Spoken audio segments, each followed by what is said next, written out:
went to the polls April 25th to vote in the second round of parliamentary elections. The results were a victory for conservative candidates allied with President Ahmadinejad. They called for unity between the president and the parliament at a time of threats from the United States. The president's opponents emphasized the need to strengthen Iran's democratic institutions and improve the country's economy. Although the opposition groups won a minority of the seats, their fight is far from over. This round of parliamentary elections had the lowest voter turnout in Iran's history. Kouros Ismaili and Rick Rowley of Big Noise Films went to Iran to follow the campaign before the elections and filed this report from Tehran. It was produced for Al Jazeera English.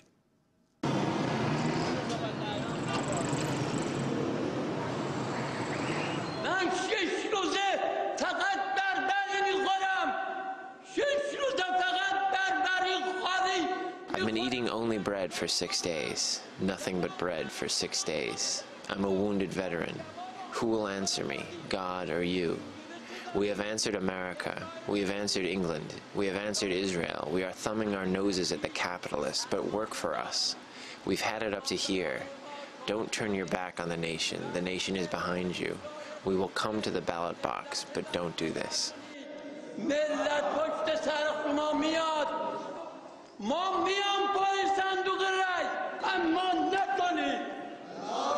This is a sign of Iranian politics that is rarely seen.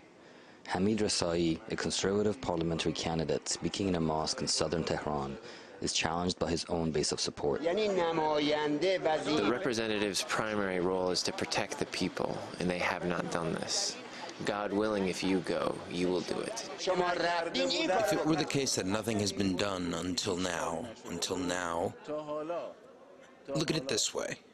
Civil wars, terrorist attacks, bombings, 8 years of war, attempts at regime change, economic sanctions, political pressures, outside agitators. In the 2008 parliamentary elections, over 4,000 candidates are on the ballot for 290 seats. All sides see this as a referendum on the direction President Ahmadinejad and his allies have taken the country. As political tensions come close to the surface, economic and political demands are countered by talk of war and the need for unity in the face of the ever-present threat from the West. It is a tension that has been at the heart of Iranian politics for the past 30 years. While principalists call for unity behind the president, the reformists campaign for a return of parliamentary independence and a different approach to the economy. Soheila Jelodarzadeh is a popular reformist member of parliament from the Islamic Labour Party in Tehran. In the last elections, she won by landslide, but now she must fight an increasing political disillusionment among her base of support. At a campaign event, Labour Party candidates raffle off toasters and food processors and speak to their constituents.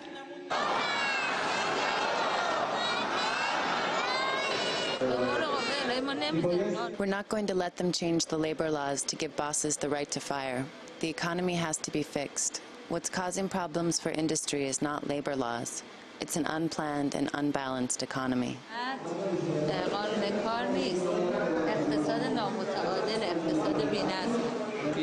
Are you really doing work in the parliament? I think the government is doing whatever it wants without parliamentary oversight. That's because we're in the minority. How many of us are there, after all? You can filibuster. If 30 people come out, what difference would that make? But in these elections, people have to vote to create a majority that will protect their interests.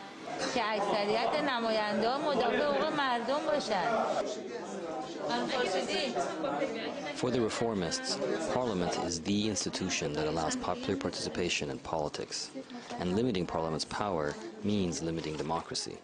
They complain that the Parliament has been weakened as political power becomes increasingly concentrated. At the same time that Parliament's power has been limited, the ability to participate in these elections has also been limited.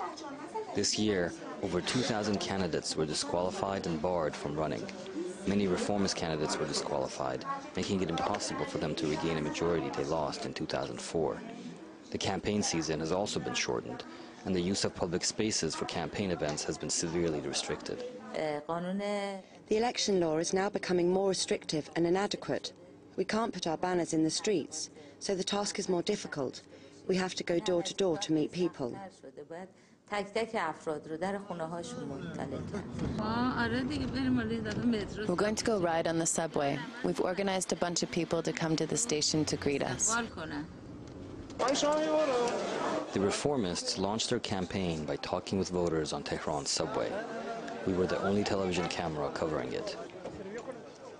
The changes in the campaign laws and their lack of media exposure have forced the reformists to speak directly to their base, where they encounter some harsh criticism and disillusionment.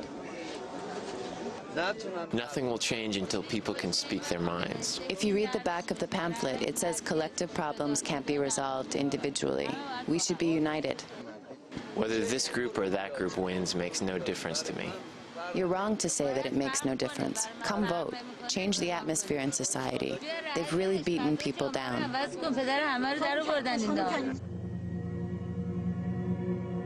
We should have bombed somebody in Iran, then we'd bring them to the table just like President Nixon did to the Vietnamese. I have authorized our military commanders in Iraq to confront Tehran's murderous activities.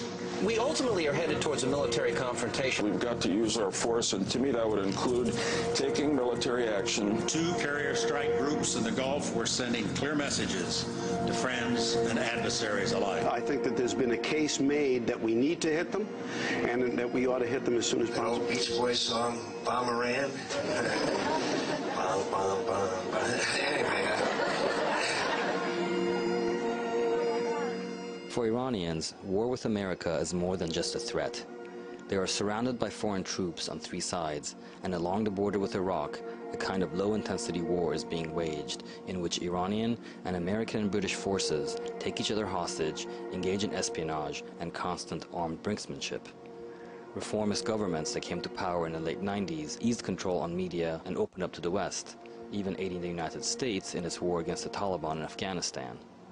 But when these overtures were rebuffed and Iran was named as a member of the Axis of Evil, the reformists were humiliated, and when the US invaded Iraq, the reformists were swept from power. Principalists, like Mohammad Ali Ramin, argued that previous reformist governments played into the hands of Iran's enemies by allowing too much division and disunity.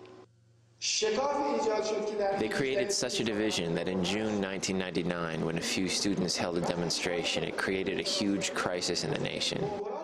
Our enemies saw such an opportune moment that they looked to create dissent around the country. Why don't you talk about today's problems? Talk about the guys who have college degrees and are unemployed.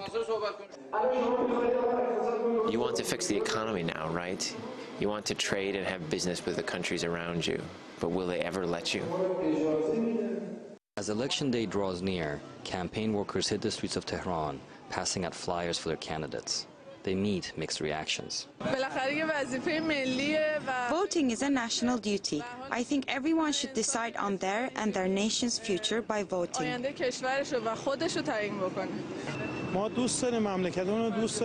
We love our country.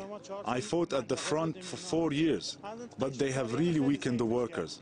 I voted in the past elections. Things are so bad this election that I am not going to vote.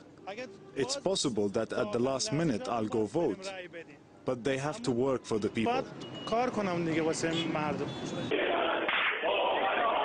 The National Student Movement has been the most vocal and consistent critic of the current government.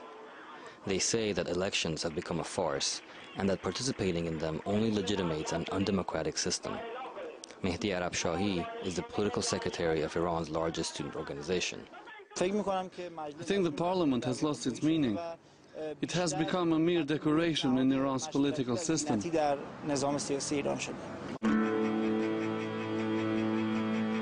campaigns end and Tehran is quiet for the last 24 hours before the election. At 8 a.m., the first vote is cast by the Supreme Leader, Ali Khamenei, who calls for massive turnout to demonstrate national unity.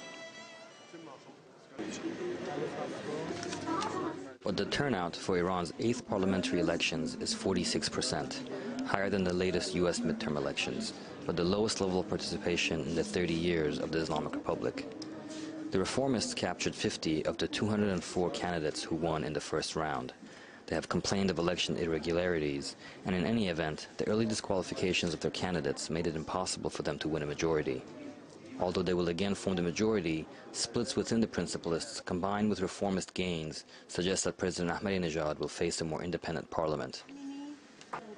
And even though 86 seats are at stake in a runoff election set for April 25th, in the end, there may be no clear winner. Still, the campaign revealed that public pressure to restore Parliament's lost powers is growing, and the fundamental tension that drives Iranian politics remains in place, between demands for more democratic participation and calls for unity against a foreign threat.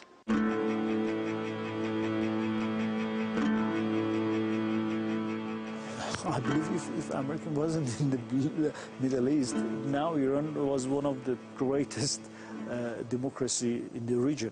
There is a need and there is a demand for democratization, both from below and even, I believe, in the government itself, in the state itself. The main obstacle or the main barrier which prevent this process of democratization is the foreign threat.